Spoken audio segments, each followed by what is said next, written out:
Hello दोस्तों, मैं हिमांशु कुमार आप सभी लोगों का स्वागत करता हूं हमारे चैनल कॉमिक्स हीरो पर। दोस्तों, हमारी आज की कॉमिक्स है डायमंड कॉमिक्स की पेशकश चाचा चौधरी और राका सीरीज की कॉमिक्स, जिसका नाम है चाचा चौधरी और राका की वापसी। तो चलिए दोस्तों शुरू करते हैं। इशू 2 का पार्ट 1 है ये, चाचा चौधरी राका की वापसी। राका का चाचा बाकू। चाचा चौधरी ने मेरे अजीज भतीजे राका को अंतरिक्ष में भेजकर उसे मुझसे हमेशा के लिए जुदा कर दिया। मैं उस चूहे को मार डालूंगा। लेकिन बाकू, चाचा चौधरी को मारोगे कैसे? मैं उसे गोलियों से भून कर रख दूंगा। कहना आसान है, करना मुश्किल। जरा सोचो, राका जिसने चक्रमाचार्य की अद्भुत दवाई पीकर अमरता प्राप्त कर रखी थी, वह चाचा चौधरी को मारने में सफल ना हो सका, तुम उसे कैसे मारोगे? अगर चाचा चौधरी को मारना है तो योजनाबद्ध षड्यंत्र रचना पड़ेगा। गोशा, है कोई प्लान तुम्हारे पास? हाँ है। डायनामाइट से उसे उड़ा दिया जाए। यह डायनामाइट इस कुर्सी के नीचे लगा दिया। चाचा चौधरी को इस पर बैठाकर चाय पीने के लिए कहा जाए और फिर जब वह चाय की चुस्कियां ले रहा हो, तब तुम किसी बहाने से कुर्सी से उसे दूर झाड़ी के पास जाकर खड़े हो जाओ। इसके दो फायदे होंगे, एक तो तुम डायनामाइट से दूर चले जाओगे, दूसरा तुम्हारा झाड़ी के पास खड़े होकर मेरे लिए इशारा होगा कि मैं छिपकर अंदर से डायनामाइट के कंप्यूटर का बटन दबाऊं। कड़ड़ बम। इस तरह से चाचा चौधरी की धज्जियां उड़ जाएंगी। वाह गोशा, सचमुच तुम्हारे दिमाग की दाद देनी पड़ेगी। उसी तरह का डायनामाइट अब दूसरी कुर्सी में लगा दिया।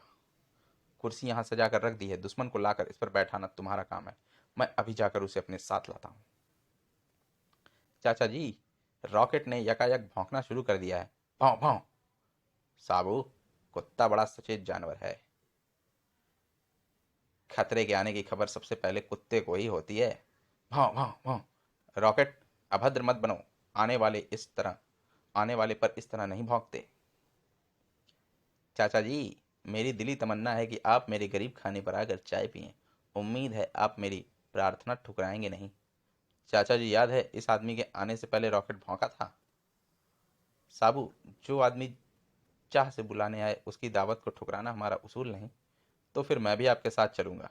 नहीं साबू, चाय की दावत सिर्फ मुझे ही मिली है। फिर डर किस बात का? हमारे मेजबान के पास बंदूक है। अगर सामने कोई खतरा आ भी गया तो यह बंदूक काम आएगी। बिल्कुल ठीक फरमाया आपने। मैं अंदर से आपके लिए गर्म चाय लेकर आता हूँ। सब कुछ योजनाबद्ध चल रहा है। वाह, चाय तो सचमुच लाजवाब बनी है। यह अवसर कहाँ मिलेगा? क्यों ना यहाँ से आपका एक फोटो ले लिया जाए। बस यही मौका है। गोशा कंप्यूटर का बटन दबाता है। कड़ड़ड़ड़ाम। जब बाकू अंदर चाय लेने गया था तब मैंने कुर्सी में लगा डायनामाइट निकालकर दूर झाड़ी में फेंक दिया था। बैठने से पहले मैंने कुर्सी को देख भल कर लिया था। दुश्मन पर कभी यकीन मत करो। चाचा चौधरी का दिमाग कंप्यूटर से भी तेज चलता है।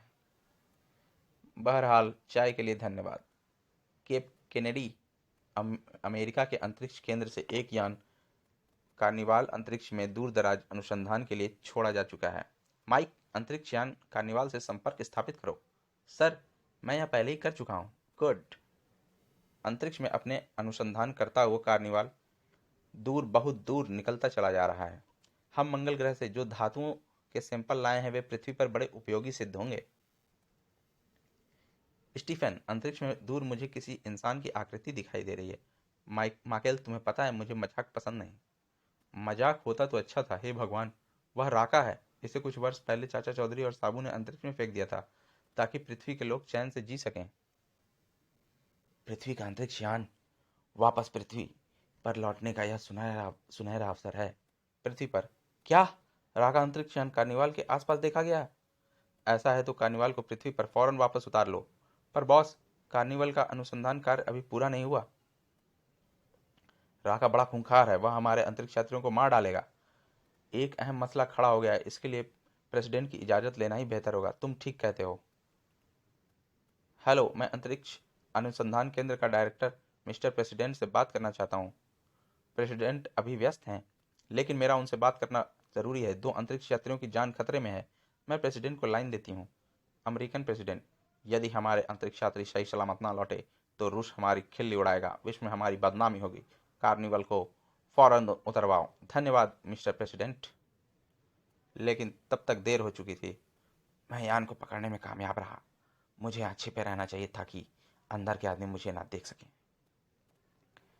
कैप्सूल अलग हो रहा है। इसका मतलब है कि यान के यात्रियों का पृथ्वी पर लौटने का प्रोग्राम है। अगर यह मौका चूक गया तो मैं कभी वापस पृथ्वी पर नहीं पहुंच सकूंगा।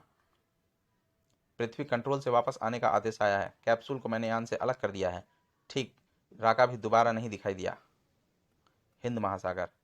कैप्सूल 100% सही उतरा है, पर कैप्सूल के पीछे मैंने कोई चिपकी हुई चीज देखी है। वह यह तुम्हारा वहम है। हमारा जहाज हमें लेने के लिए मौजूद है। घर में परिवार के सदस्य हमें मिलकर खुश होंगे। और अमेरिकन जहाज दोनों अंतरिक्ष यात्रियों को लेकर चल दिया। तीसरा यात्री जिसे अमेरिकन जहाज पीछे छोड़ गया। आह, बहुत दिनों बाद पानी देखा। पृथ्वी से दूर रहकर इसकी महत्वता पता चलती है। मेरी बॉल अभी पकड़ कर लाता हूं। माँ, मेरा बेटा बचाओ। बेवकूफ औरत, ज्यादा चिल्लाने से दिमाग गर्म हो जाता है। जा समुद्र में गोते खाने से दिमाग ठंडा हो जाएगा। दुनिया वालों, राका पृथ्वी पर लौट आया है। इतने दिन अंतरिक्ष में रहने से राका प्यासा है। उसे पीने के लिए खून चाहिए। बंबई में फिल्म शूटिंग की लोकेशन। दृश्य है, हीरोइन नताशा समुद्र में तैरने जाएगी, मगरमच्छ उसे खाने को आएगा। तब किनारे पर घूमता हुआ हीरो हीरोइन की चीखें सुनकर समुद्र में कूद पड़ेगा। फिर मगरमच्छ को मारकर हीरो हीरोइन को सुरक्षित तट पर लेकर आ जाएगा। वाह, हीरोइन नताशा कितनी खूबसूरत है। अगर मैं इसको उठाकर साथ ले जाऊं तो। बदतमीज, यह डायलॉग दृश्य में नहीं है। डायरेक्टर, तरबूज, तूने राका को बदतमीज कहा। अब ऐसा सीन होने जा रहा है जैसा तूने पहले कभी नहीं फिल्माया होगा। रहम, मुझे बख्श दो वरना यह फिल्म अधूरी रह जाएगी। राका के पास सिर्फ एक ही चीज नहीं है, रहम। खटाक। डायरेक्टर दूर एक मकान की छत पर जाकर गिरा। धड़ाक। बचाओ पुलिस। चिल्लाना फिजूल है। जंगली जानवर, मुझे नीचे उतारो। बचाओ बचाओ, जीप रोको। लंबू, काफी दादागिरी हो गई। लड़की को नीचे उतारो। कभी चूहे ने शेर का रास्ता रोका है? पीछे हट जाओ। तुम नहीं जानते कि मुझ में तुम में क्या फर्क है। यह लो, धाएं धाएं।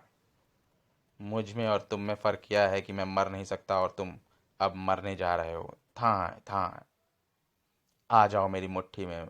मेरा कोई दोष नहीं। तुमने राका का रास्ता रोककर खुद मौत को दावत दी है। धाएं। आई। मच्छर को मसलना ही अच्छा है। ले जाओ इसे, यह बेजान हो गया है। इसको दफनाने का इंतजाम करो। तुमने हमारे अफसर को मार डाला, मैं तुम्हें गोली से उड़ा दूंगा। शैतान बच्चों को सजा देना मुझे आता है। धड़ाक। आओ, यह तलवार मेरे काम आएगी। पाँव पाँव। ओह, बस की ब्रेकें फेल हो गईं। धड़ाक। ओह, यह क्या हुआ? बस खड़ी हो गई है। बस एक विशालकाय आदमी से टकरा गई है। मुझे दफ्तर पहुंचना था। अब क्या होगा? नालायक, तुमने मेरा पैर कुचल दिया। ओह, बचाओ। बड़ा आदमी गुस्से में है। भागो। कुत्तों, तुमने मेरे गुस्से को भड़काकर खुद मौत को आवाज दी है। मुझे इल्जाम ना देना। खटाक। ओह, उसने बस के 2 टुकड़े कर दिए। वह सबको मार डालेगा। जान बचाओ। अब तुम्हारे सत्यानाश का दौर शुरू होता है। बिजली के खंभे से उसकी मौत हो गई। हा हा हा, सब जलाकर राख कर दूंगा। तभी तो संसार को पता चलेगा कि राका लौट आया है। बदला लेना है, पूरी दुनिया को तहस नहस कर दूंगा। मुझे कोई नहीं रोक सकता। रोक सकता है चाचा चौधरी और साबू। अच्छा हुआ तुमने मुझे याद दिला दिया। मुझे उनसे हिसाब चुकाना है। मैं तुम्हें छोड़ देता, पर क्या करूं, रहम राका के पास नहीं है। आई। चाचा चौधरी, अपनी सांसें गिनना शुरू कर दो। राका आ रहा है। उधर। चाचा जी, आप चलते चलते रुक क्यों गए? साबू, मेरी नाक में खुजली हो रही है। नाक में मच्छर घुस गया होगा। नहीं साबू, मेरी नाक में खुजली होना आने वाली किसी बड़ी मुसीबत का संकेत है। लेकिन हम जा कहाँ रहे हैं? नवाब शफाकुद्दौला के पास। वह मेरे पुराने दोस्त हैं। कुछ अजीबोगरीब चीज दिखाने के लिए बुलाया है। नवाब शफाकुद्दौला। खुशामदीद चौधरी साहब। शफाक, तुमने मुझे किस लिए याद फरमाया? मेरे दादा मरहूम नवाब सज्जाउद्दौला के यहाँ वजीर थे। उन्हें अजीबो गरीब इकट्ठे चीज़ें इकट्ठी करने का शौक था।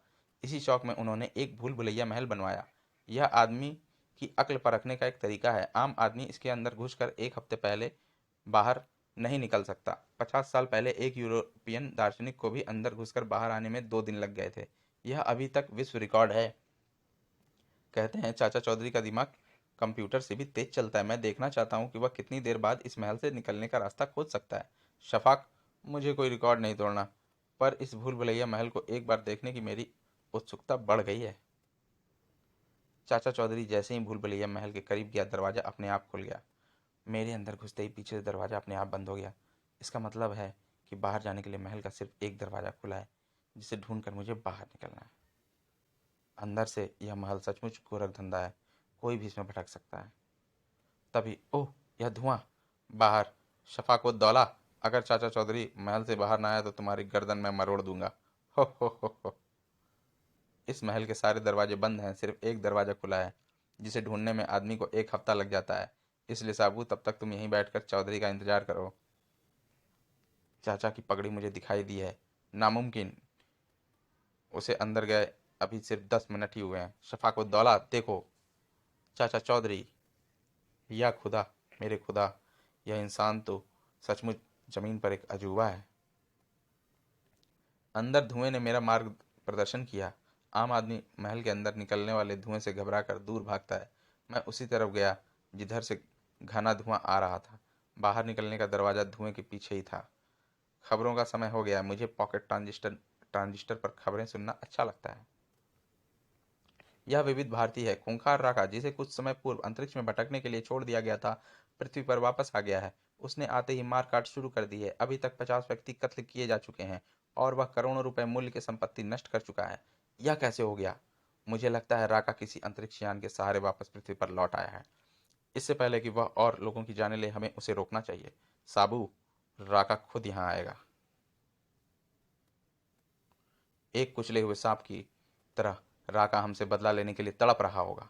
लाल पगड़ी वाले, सचमुच तुम्हारा दिमाग दूर की सोचता है। जब तक तुम जिंदा हो मुझे खतरा बना रहेगा, कहीं फिर ना अंतरिक्ष में भटकने के लिए छोड़ दिया जाऊं। इसलिए तुझे खत्म करना जरूरी है। खटाक! बुज़दिल बकरे, तेरी यह हिम्मत! क्या तुम पहले मरना चाहते हो? ठीक है, तड़ाक! ओह, सचमुच इतना जबरदस्त मुक्का आज तक किसी ने नहीं मारा।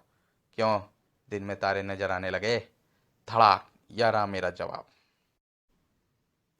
मुझे राका पर फॉर्मूला नंबर 444 अपनाना चाहिए। चाचा चौधरी ने जमीन से एक पत्थर उठाया और तड़ाक! चूहे कंकड़ मारता है। तुम दोनों एक दूसरे को बचाना चाहते हो, लेकिन मैंने तय कर लिया है, पहले चौधरी फिर साबू। कहाँ तक भागोगे? आखिर मेरी तलवार को तुम्हें खून देना पड़ेगा। लाल पगड़ी वाले, अब घिर गए। इस महल के अंदर ही मैं तुम्हें मार डालूंगा। ओह, धुआं! कहाँ गायब हो गया वह लाल पगड़ी वाला? मैं उसे भूल भुलैया महल में भटकने के लिए छोड़ आया। इससे क्या होगा? वह कभी ना कभी बाहर निकलने का रास्ता ढूंढ ही लेगा। बाहर आते ही वह दोगुने जोर शोर से मार काट व तोड़ फोड़ शुरू कर देगा। जिस आदमी में ताकत ज्यादा होती है उसमें अक्ल कम होती है। राका को महल से बाहर आने में 4-5 दिन अवश्य लग जाएंगे। तब तक हम उसे हमेशा के लिए ठिकाने लगाने का हल निकाल ही लेंगे। साबू, आओ हम ठंडे दिमाग से सोचें। हमारे सामने सबसे बड़ी समस्या यह है कि राका ने चक्रमाचार्य की दवा ऐसी जड़ी बूटियां पी रखी हैं जिससे वह मर नहीं सकता। अगर ऐसा ना होता तो मैं उसे कभी का जहन्नुम पहुंचा दिया होता।